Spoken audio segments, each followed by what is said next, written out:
Welcome to the Security in 5 podcast. I'm Drew, the binary blogger. This is a daily show talking about news, tips, and opinions focused on IT and cybersecurity related topics for everyone. I believe we all have some security responsibility, whether it's at your home, school, work, or personal life as we use technology. The more aware you are of the security world around you, the more secure you can be. Thank you for listening. This is Security in 5.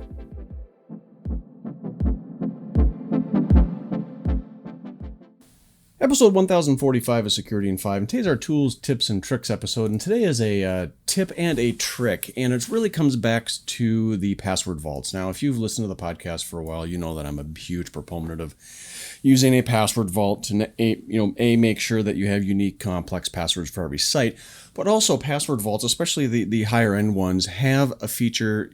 We always call it single sign-on SSO, but in a sense, it does the authentication for you into majority of the sites if it detects and is able to leverage and log in for you. Now, the reason that you want to do that is that, well, if you have many complex passwords, then it's impossible to remember them. The whole point of having a vault is to be able to pull them in. And sometimes when you go into these particular websites, you don't have to go to the vault and copy and paste, and it's clunky and it's inefficient.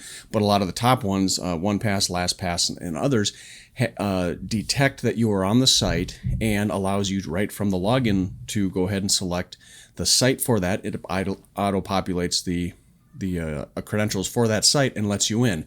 Now, there is a trick to this is that actually by using these types of services, in addition to having good password hygiene and secure password storage, it actually will help you detect fake websites and phishing websites, or if you have somehow stumbled upon a spoof website that looks like your bank, that looks like a travel site, that looks like your healthcare, but in a sense it is not, using something like a single sign-on featured password vault will actually help you to detect that. And here's why. The password vault is not just looking for login and password and go, oh, your bank's website. It's actually looking and validating the domain that you are visiting. So let's say you're Bank of America or Wells Fargo or whoever you bank with, and you go to Wells Fargo's login page, for example. When you see the login credentials, username and password, if your password vault, like LastPass, for example, it will show on the credentials and populate that the option is there. So you go ahead and select that for your Wells Fargo login or Bank of America or whatever. It'll automatically populate and away you go. Now let's say you go to a fake website and you don't look at the domain, and instead of saying wellsfargo.com or bankofamerica.com, it's bobsdentaloffice.com/bank login or something.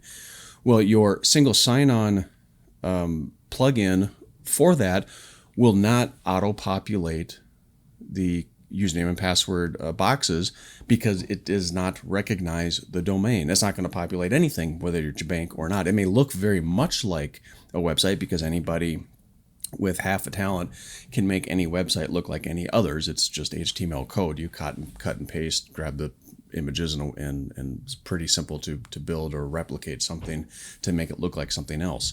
That's what spoofing and that's what phishing sites get you to do, is take you to something that looks legitimate but it's not. But using technology, very simple technology, it will actually help you avoid those. So if you're at a website and your login vault is not auto-populating or giving you the option to go ahead and automatically populate those credentials, it means that the plugin does not detect or does not recognize it as a site that it knows and matches something within your vault. That would be a clue to go, whoa, pause, pump the brakes. Let's look here. Why are my credentials not looking to auto-populate?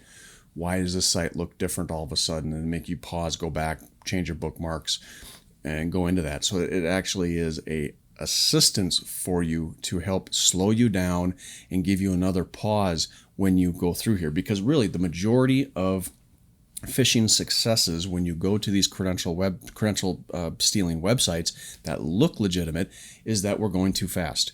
We are inundated with links and clicks and web pages and hundreds of thousands of web pages a day that we're going to, and people just go ahead and not mindlessly, but programmatically routinely just go ahead and just type in the credentials and away they go, and inadvertently put them into the wrong site. But using little simple technologies can actually help you and give you benefits in addition to what they're intended for. In this case, a password vault to store your passwords.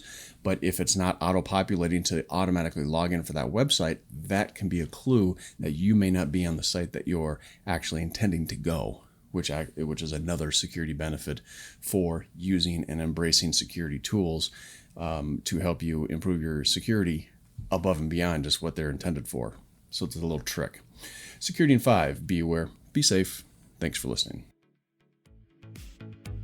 This has been another episode of Security in 5. If you have any questions on today's episode or any suggestions for future content, feel free to drop me a line, reach out to me at Twitter, post a question on the Reddit channel, or go ahead and drop me an email. If you want to continue to support the show, you can head over to the Patreon site. All the links are in the show notes of every episode. And remember, be aware, be safe. Thanks for listening.